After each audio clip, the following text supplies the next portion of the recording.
And I showed it to my parents, and I was so scared to show it to them because everything I made, I hid, not because they were, harsh or unsupportive. To be your daughter is an infinite gift. 9 words, posted at 2 a.m, hours after walking off a stage in New York. No publicist wrote them. No manager approved them. And yet those 9 words are quietly rewriting one of the most scrutinized love stories in American music. For almost 30 years, Tim McGraw and Faith Hill have been treated less like a married couple and more like a myth. 2 of the biggest names country music has ever produced, together since 1996, still touring, still selling out arenas, still showing up to award shows holding hands like it's the first date instead of the 3000th. In an industry that eats marriages alive, that kind of longevity doesn't just get admired. It gets suspected. And this year, it was their youngest daughter who finally answered the question everyone had been too polite to ask out loud. Is any of it real? Here's what most people don't know about the McGraw Hill family before the accolades and the stadium tours ever entered the picture. Long before Audrey McGraw was performing in front of thousands, she arrived into the world early, and by multiple accounts from those close to the family, it was a frightening stretch for 2 parents who, at that moment, had no control over the outcome. Fame doesn't buy you certainty in a hospital room. Record sales don't reassure a doctor.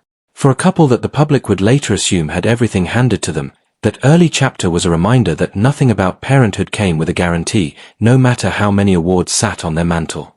It's the kind of story that never makes it into a magazine spread, because it doesn't have a villain, a betrayal, or a scandal.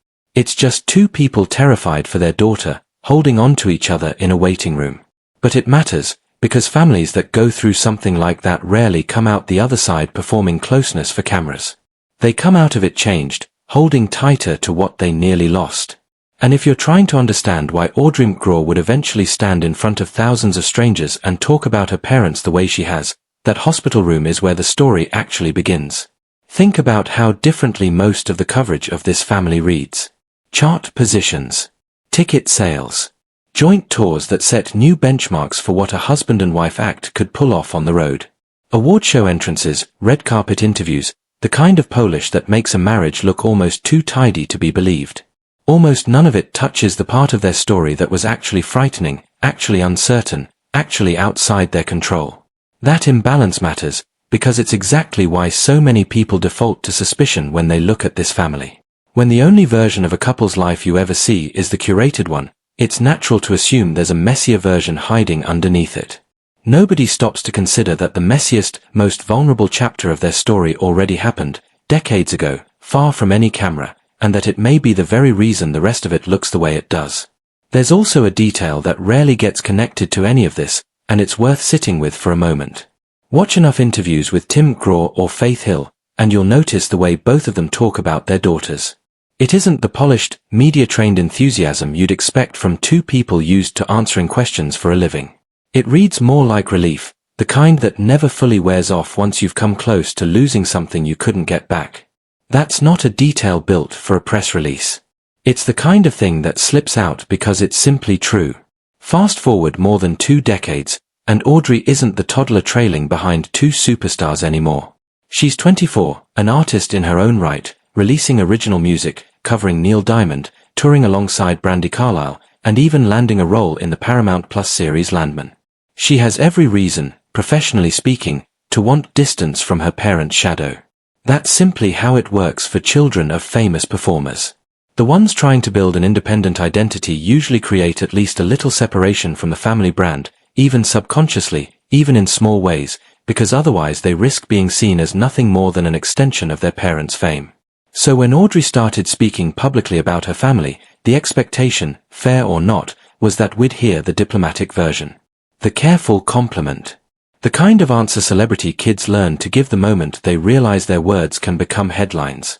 Instead, in March of 2026, hours after her father was named a 2026 inductee into the Country Music Hall of Fame, Audrey stood on stage at Red Rock Casino in Las Vegas and said something with no hedge in it at all.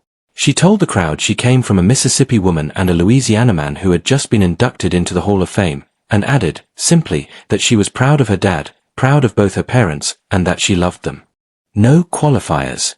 No, it wasn't always easy, but no therapy speak distance. Just plain, unscripted pride, said out loud to a room full of strangers with phones in their hands. If she had wanted to hedge, that was the moment to do it. She didn't.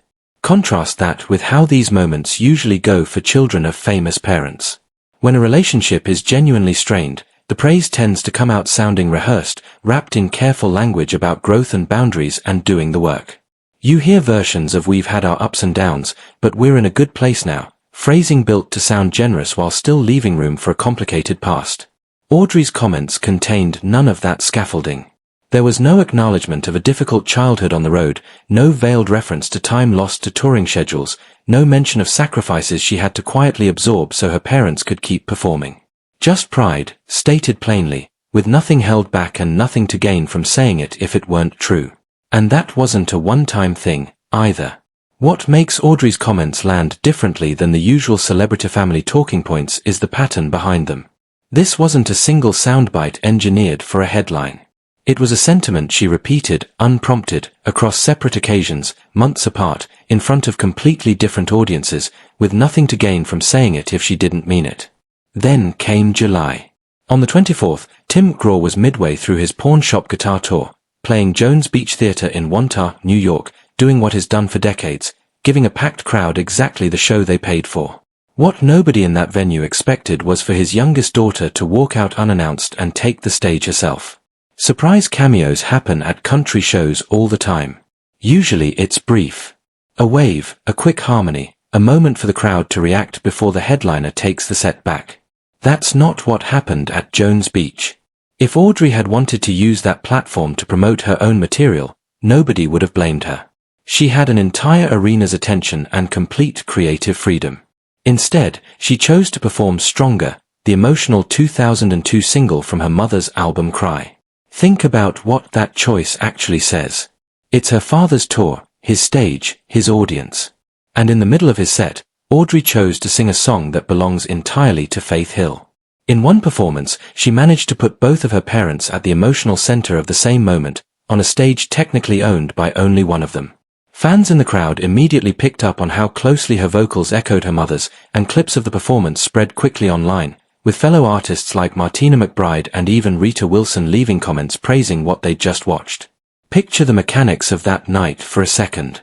Tim McGraw is mid-tour, mid-setlist, doing what is done for decades in front of an audience that came specifically to see him. And into that moment walks his daughter, unannounced, to sing a song that has nothing to do with his catalog and everything to do with her mother's.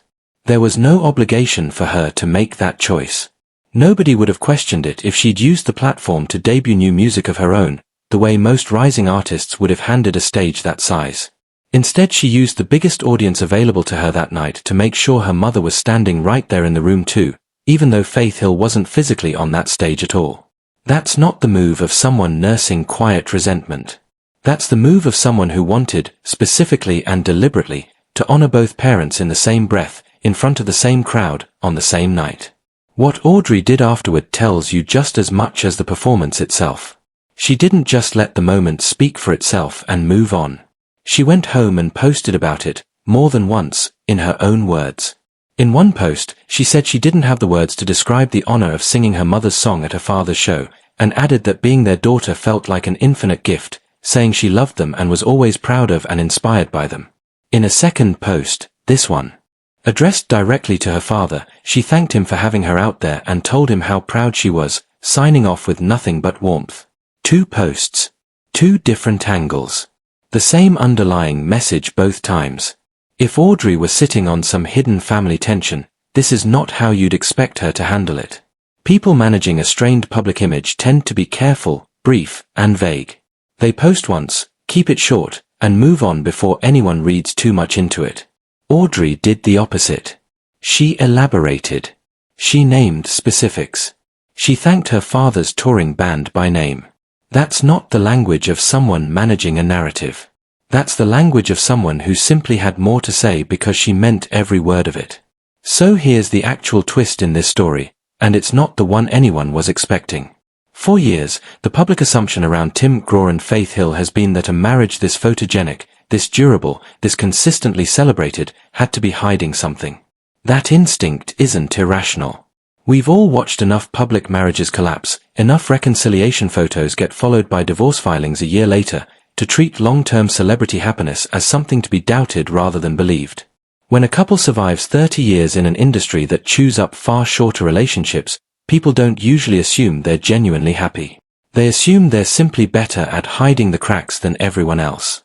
But look at what's actually on the record. A daughter who survived a frightening premature birth, with both parents by her side before any of the fame mattered. That same daughter, decades later, standing on stages of her own, telling audiences unprompted how proud she is of both her parents. A surprise appearance where she had every reason to promote herself and instead chose to spotlight her mother's music at her father's concert. Late night, unfiltered social media posts thanking her family in language nobody writes unless they mean it. None of that is the profile of a family papering over resentment. It's the profile of a family that went through something frightening together early on, spent decades under a level of public scrutiny most people can't imagine, and somehow came out closer instead of further apart. That runs against almost everything we assume about fame and its cost. The usual expectation is that children of massive stars grow up resentful of the spotlight, eager to put distance between themselves and their parents' brand, or at the very least guarded about what they say in public. Audrey McGraw doesn't fit that mold. She isn't running from her parents' legacy. She's stepping into it, on her own terms, choosing to sing her mother's song instead of pushing her own single, choosing to call herself lucky instead of staying quiet. Maybe the real headline here isn't that Audrey McGraw exposed some hidden family secret. Maybe what she actually revealed is something far rarer in this industry, a celebrity family whose public image and private reality genuinely line up. In a business built on manufactured relationships, staged reconciliations, and carefully managed public personas, a family that simply is what it appears to be might be the most unexpected story of all. It's worth remembering that Audrey didn't have to do any of this. She isn't a spokesperson for her parents' brand, and she owes the public nothing when it comes to explaining her family life. She's building her own career, on her own terms, with her own name attached to it. Which is exactly what makes her choices here so telling. Nobody was holding a microphone to her face demanding an answer about whether her parents' marriage was real.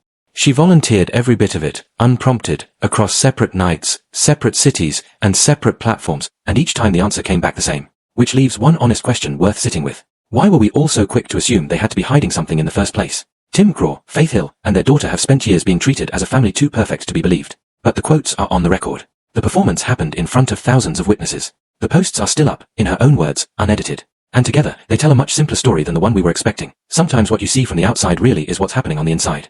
Not every famous family is quietly falling apart behind a polished public image. Some of them are exactly what they look like. And in an industry built on expecting the worst, that might be the most surprising twist of all. Somewhere between a frightened young couple in a hospital room and a daughter singing her mother's song to a stadium full of strangers, this family simply became what it looks like from the outside, and that, more than any scandal, is the part of the story worth remembering.